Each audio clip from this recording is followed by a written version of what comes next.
എല്ലാവർക്കും നമസ്കാരം. ഇന്ന് ശ്രേയസും വേദിയും സ്കൂൾ കഴിഞ്ഞ് വന്ന പാടെ അവരെയും കൊണ്ട് ഞങ്ങൾ റെയിൽവേ സ്റ്റേഷനിലേക്ക് വന്നു. ഞങ്ങളിന്ന് തലശ്ശേരിക്ക് പോവുകയാണ്. തലശ്ശേരിയിൽ എന്താണെന്നല്ലേ, ഇന്നാണ് ഞങ്ങളുടെ കാർത്തിക് പുന്നം, എന്നാൽ കാർത്തിക മാസത്തിലെ പൗർണമി. ഈ ഒരു ദിവസം എനിക്ക് ഓർമ്മ വരുന്നത് കാഞ്ഞങ്ങാട്ടെ ഉത്സവത്തിൻ്റെ കാര്യങ്ങളാണ്. ഇത്തവണ അവിടെ ക്ഷേത്രത്തിൽ പുനരുദ്ധാരണ പ്രവർത്തനങ്ങൾ നടക്കുന്നതിനാൽ ഉത്സവമില്ല. പെട്ടെന്ന് തീരുമാനിച്ചൊരു യാത്രയായിരുന്നു. അതുകൊണ്ട് തന്നെ ട്രെയിനിൽ ടിക്കറ്റ് കിട്ടുമോയെന്നൊന്നും ഉറപ്പുണ്ടായിരുന്നില്ല. ശ്രേയസും വേദിയും ഭയങ്കര എക്സൈറ്റഡ് ആയിരുന്നു. അതിനേക്കാളും എക്സൈറ്റഡ് ആയത് ഞാനാണ്. 2 കൊല്ലത്തേക്ക് കാഞ്ഞങ്ങാട് ഉത്സവമില്ലല്ലോ എന്ന് പറഞ്ഞ് സങ്കടപ്പെട്ടിരിക്കുന്ന എനിക്ക് നാളെ നമുക്ക് തലശ്ശേരി പോയാലോ എന്ന് പറഞ്ഞ വേർഡ്സ് അത് കേട്ടപാടെ ഞാൻ ആദ്യം തിരഞ്ഞത് ട്രെയിനിൽ ടിക്കറ്റ് ഉണ്ടോയെന്നാണ്. അങ്ങനെ 1 മണിക്കൂറിനുള്ളിൽ ഞങ്ങൾ തലശ്ശേരിയിലെത്തി. ഇവിടെയൊക്കെ നല്ല മാറ്റമുണ്ട് കേട്ടോ. കുറേ കാലമായി തലശ്ശേരി റെയിൽവേ സ്റ്റേഷനിൽ വന്നിട്ട്. ഇതൊക്കെ കാണുമ്പോഴുണ്ടല്ലോ നമ്മുടെ ഗവൺമെൻറ്റിനെ കുറിച്ച് അഭിമാനം തോന്നുന്നു. നമ്മുടെ കോഴിക്കോടും ഇപ്പോൾ കുറേ ഡെവലപ്മെൻറ്റൊക്കെ നടക്കുന്നുണ്ട്. അങ്ങനെ ഞങ്ങൾ ഓട്ടോയിൽ കയറി. കുറച്ച് നേരത്തിനുള്ളിൽ ഞങ്ങൾ ലക്ഷ്മി നരസിംഹ ക്ഷേത്രത്തിലെത്തി. ഇന്നിവിടെ കാർത്തിക ദീപോത്സവമാണ്. ഓട്ടോ ഇറങ്ങി കുറച്ച് നടക്കാനുണ്ടെങ്കിലും അകത്തെത്തിയപ്പോൾ ആകെ ഒരു പോസിറ്റീവ് വൈബാണ്. കുറേ ആൾക്കാരുണ്ടായിരുന്നു. ആദ്യം തന്നെ ഭഗവാനെ തൊഴുത് പ്രസാദം വാങ്ങാൻ വേണ്ടിയിട്ടാണ് പോയത്. അവിടെ ഒരു പൂജ നടക്കുന്നുണ്ടായിരുന്നു കേട്ടോ. അപ്പോൾ അതുകൊണ്ട് തന്നെ കുറേ നേരമായി ഞങ്ങളൊന്ന് പുറത്തേക്ക് വരാൻ വേണ്ടിയിട്ട്. ആ നിൽക്കുന്ന സ്ഥലത്ത് തന്നെ കുറേ ആൾക്കാരെ കണ്ടു. ബന്ധുക്കളും സുഹൃത്തുക്കളും പിന്നെ പരിചയക്കാരുമായിട്ട് കുറേ ആൾക്കാരുണ്ടായിരുന്നു. നല്ല തിരക്കുണ്ടായിരുന്നു കേട്ടോ. അകത്താണെങ്കിൽ സ്ഥലം വളരെ കുറവും. അത് ചിലപ്പോൾ ആൾക്കാർ കൂടുതലുള്ളത് കൊണ്ട് തോന്നുന്നതാണോ എന്നറിയില്ല. പ്രസാദം വാങ്ങി പുറത്തിറങ്ങുമ്പോഴതാ എൻ്റെ പേരെടുത്ത് ആരോ വിളിക്കുന്നു. അങ്ങനെ നോക്കുമ്പോഴതാ എൻ്റെ ഒരു ഫ്രണ്ട്. അങ്ങനെ 2 മിനിറ്റ് അവരോട് സംസാരിച്ചു. പിന്നെ അപ്പോഴേക്കും പൂജയ്ക്കുള്ള സമയമായി കേട്ടോ.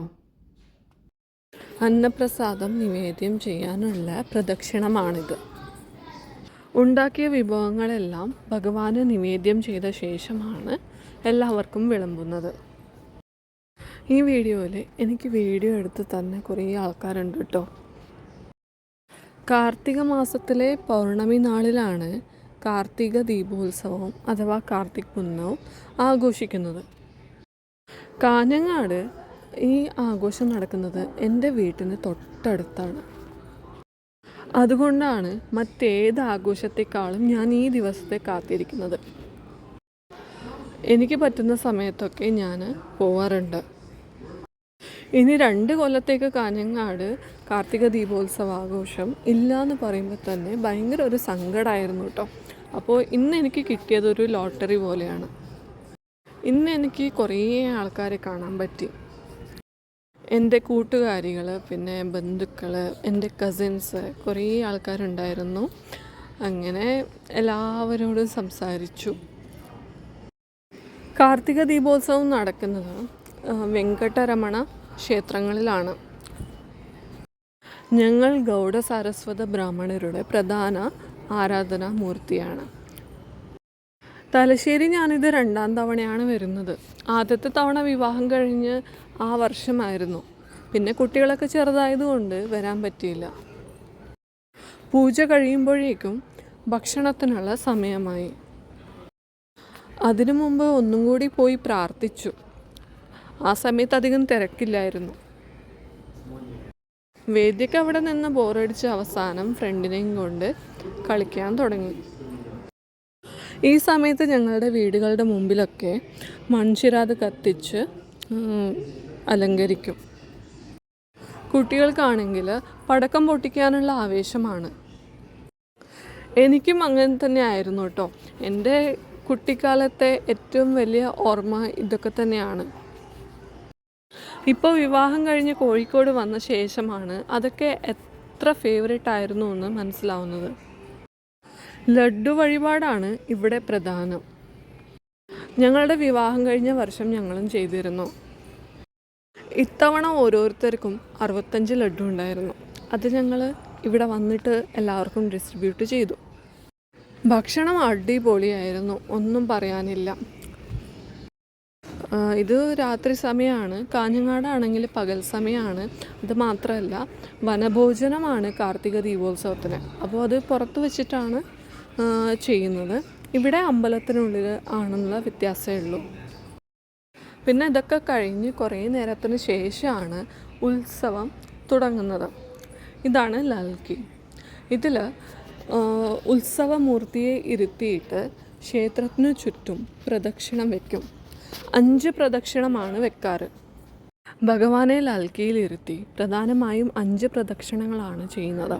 അതിൽ വേദം, മന്ത്രം, ഭജന, വാദ്യം ഇവ ഉൾപ്പെടും. പിന്നീടാണ് വെടിക്കെട്ടുകളൊക്കെ നടക്കുന്നത്. കാണാൻ എന്താ രസം എന്നറിയോ? കുട്ടിക്കാലത്ത് ഞങ്ങൾ പ്രാർത്ഥിച്ചു വന്ന ശേഷം ഇത് കാണാൻ വേണ്ടി തന്നെ അടുത്തുള്ള വീടിൻ്റെ ടെറസിൻ്റെ മുകളിൽ കയറിയിട്ട് നിൽക്കാറുണ്ടായിരുന്നു. അതൊക്കെ ഓർക്കുമ്പോൾ എത്രയും പെട്ടെന്ന് 2 കൊല്ലം കഴിയണമെന്ന് തോന്നും. ആക്ച്വലി ഞങ്ങൾ ഭക്ഷണം കഴിഞ്ഞ പാടെ തിരിച്ചു വന്നിട്ടുണ്ടായിരുന്നു, ട്രെയിനിൻ്റെ സമയമായതുകൊണ്ട്. എനിക്ക് ബാക്കി വീഡിയോസൊക്കെ ഫ്രണ്ട്സ് എടുത്ത് തന്നെയാണ്. ഈ വീഡിയോ നിങ്ങൾക്ക് ഇഷ്ടമായെങ്കിൽ പറയണേ, തെറ്റുണ്ടെങ്കിൽ ക്ഷമിക്കണം. Thank you.